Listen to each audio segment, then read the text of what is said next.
Welcome to part 6 of the Understanding the Chameleon Slav series. This time it actually is part 6. Last time I said it was part 6. It was actually part 5. But anyway, we're at part 6 now. And in the previous videos, we discussed the purpose of A6. We discussed this main setup. And then we also had a video where we described how there was 4 main alternative development schemes in the Chebanenko Slav. And the really cool thing about the Chebanenko Slav is if you understand these 4 alternative development schemes and understand the ideas behind them, you can usually figure out which one to play during the game, and then you don't have to memorize as much.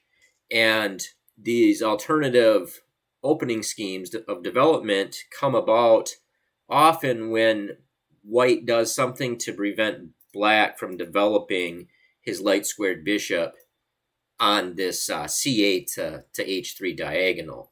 So today we're going to look at the 4th alternative development scheme, the final one that we're going to look at, and that involves a Kingside Fianchetto. So let me get that pulled up here. And so this final development scheme that we're going to look at today is as you see it on the board.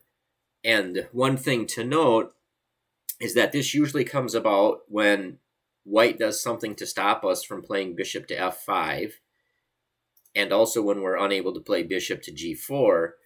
And one thing to notice is that we keep this pawn on e7 so that this bishop, this light squared bishop, can be developed at a later point. So we just go about setting up a Kingside Fianchetto. And so let's look at a move order on how that might occur in an actual game. And then we'll understand it a little bit better. And then we'll look at some games with some ideas of how to play that setup if you actually get it.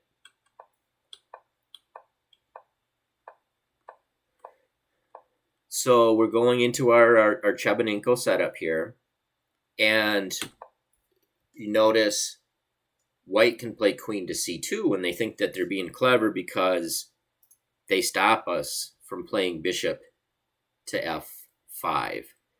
And because we can't because we can't set up our typical setup here, that's when we change to playing this Kingside Fianchetto setup.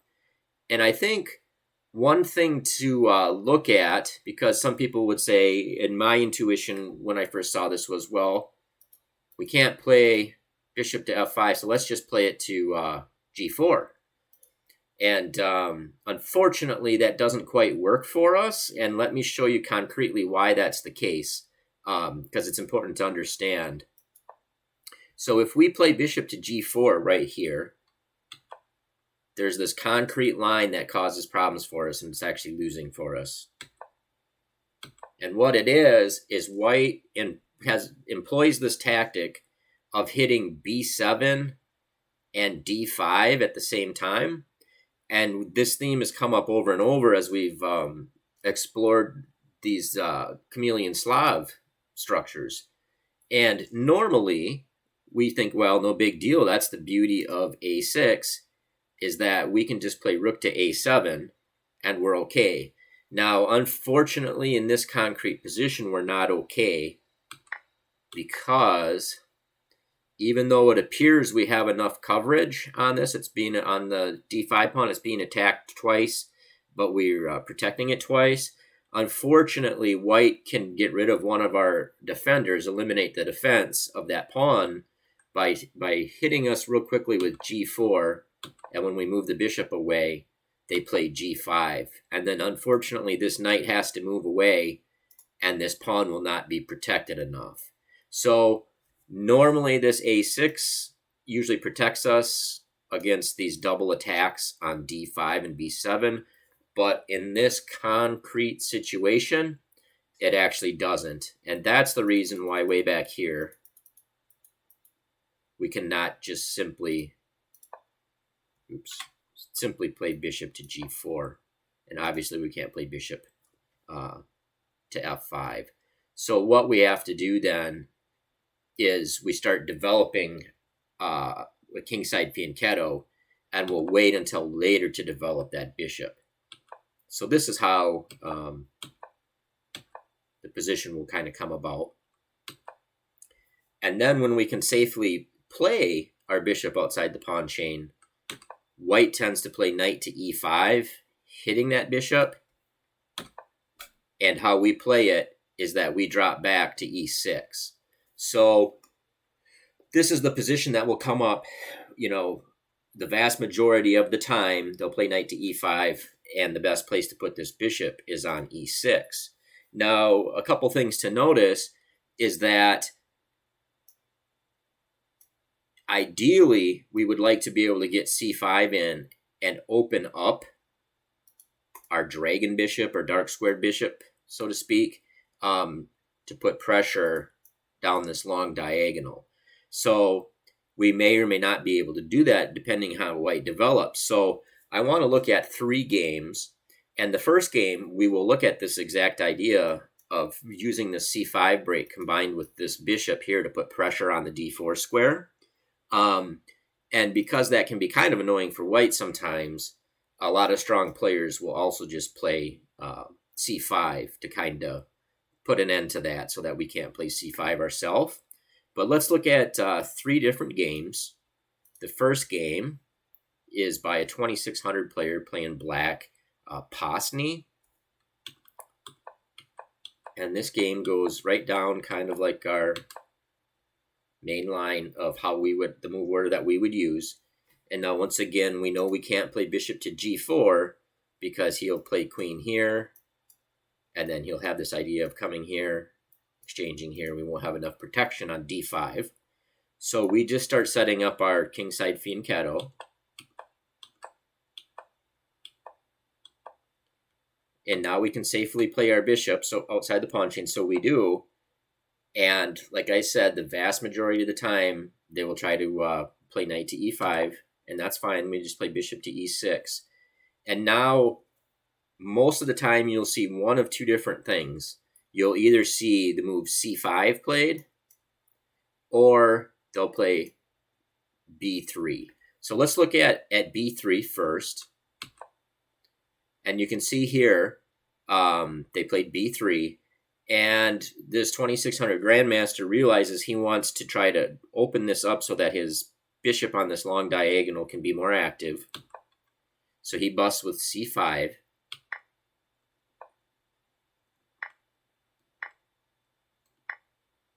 And notice how he's not in a hurry to grab anything real quick. He's got this knight pinned on that long diagonal. So once white breaks the pin, then black captures. And he's got a slightly better position here because you see white has 3 pawn islands. And we only have 2 pawn islands as black. So we have a slightly better structure. And, at the Grandmaster level, they'll try to exploit that. And he does a good job of that. He's patient. He just slowly improves his position. Tries to take control of the open file. And now you see he's actually won a pawn here. So he's slowing down the development of white's queenside with his bishop.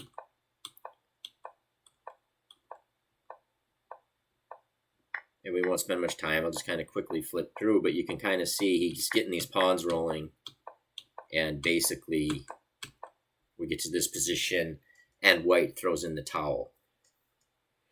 But the key move there was, we'll go back real quickly. The key move was this c5 idea. Trying to create action for our dark squared bishop. And one thing you'll also notice is that this d4 pawn tends to be a focal point of attack for us in these lines. So let's look at 2 more games real quickly. And we'll look at a game with one of our heroes, this Malachov. You kind of see his games keep coming up. And so he was rated 2691. And he's playing Chinese player Zhao, who was rated 26-24 at the time, so two heavyweights going at it here. Now this one, it enters into this line by transposition. It started out as an English opening, but once we get here, we are now in to the exact same position we had before. And of course, white plays this knight to e5, so we drop back to e6. And now in this game and the next game, we'll see that these really high-rated players play c5. They don't want anything to do with this c5 idea by us, so they try to clamp it down, and that's okay. We'll look at ideas here.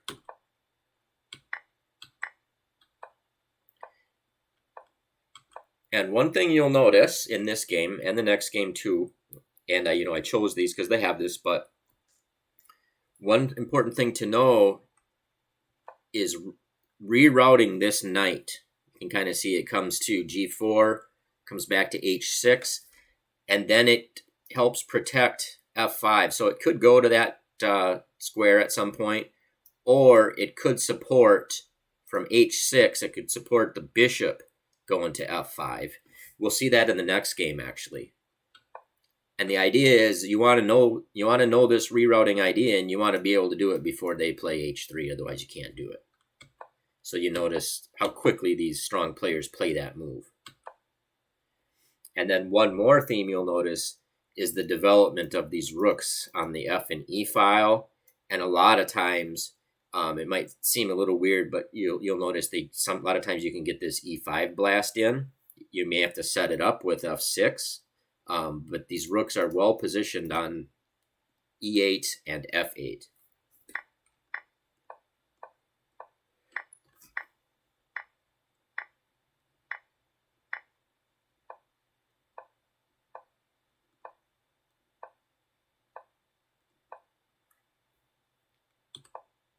And once again, this square can be a focal point.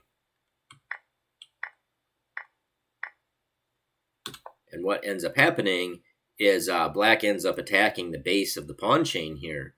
And like I said, just when you get these positions, just keep an eye on this d4 square. It can kind of be a weakness in their camp after white has played c5. So it's just something to have in the back of your head when you play these positions.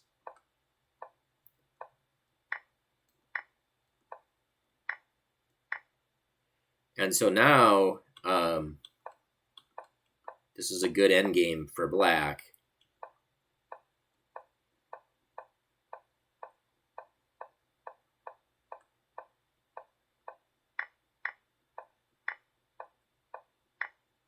And it takes a while, but I'll quickly flip through it.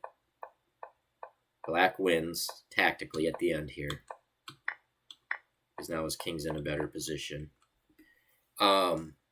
So anyway, white resigned there. And let's look at one more game, and with the same kind of setup. And this has actually got a Kamsky beating Anish Giri.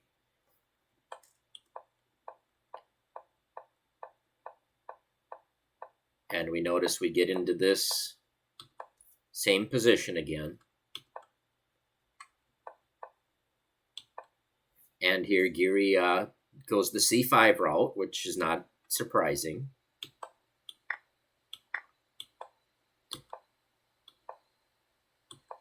And notice how Kamsky doesn't delay this knight maneuver. He doesn't want to give white time to play h3.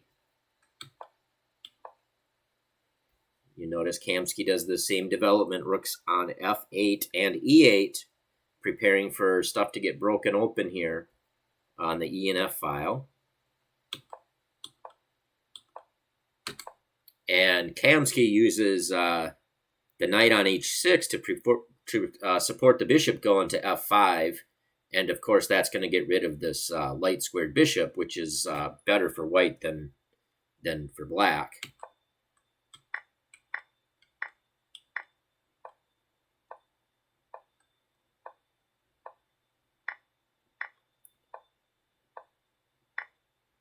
You notice he played f6 and supported this e5 break.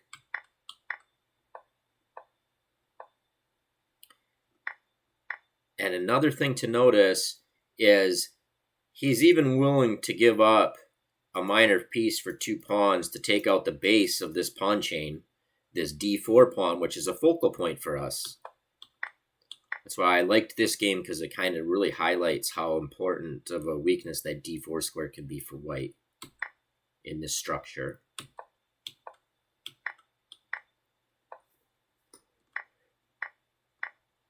And Kamsky is somebody, if you play the London system as well as the Slav, he's somebody to really follow. He's kind of like he's like the GOAT for us, the famous legend himself. Can learn a lot from him. And he is not going to play for a draw against Geary here. Geary would love a draw, but he's not going to get it.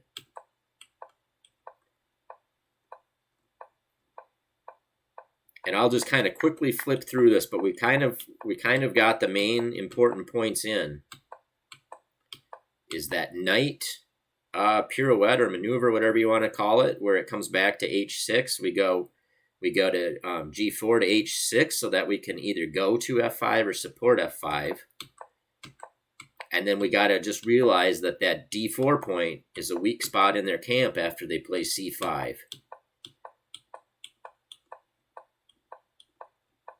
But I kind of enjoy these Kamsky games sometimes, because it's just like he's just kind of like tortures his opponent and just slowly improves his position. So anyway, that was actually the final alternative setup. We've looked at all 4 alternative setups. And so my thought is now we'll turn back to the main setup. We'll look at some games in the main setup, and we'll also explore ideas in the main setup. And I'll pull that up once again here. So we're going to explore this setup in more detail now.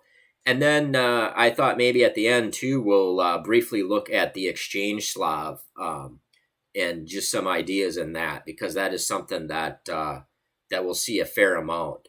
So anyway, we're going to get to the main stuff now. But I really do think it's worth the time to learn these alternative setups, because it just makes it so much easier to remember what to do and your plans, and not have to try to memorize all these things that don't make sense. If you kind of know these setups, then when you look through these games and lines, you'll kind of be like, okay, I understand what's going on now. So anyway, the next time I do a video on understanding the Slav here, it's probably going to be something in the main Slav setup that you see on the screen. Take care. Bye.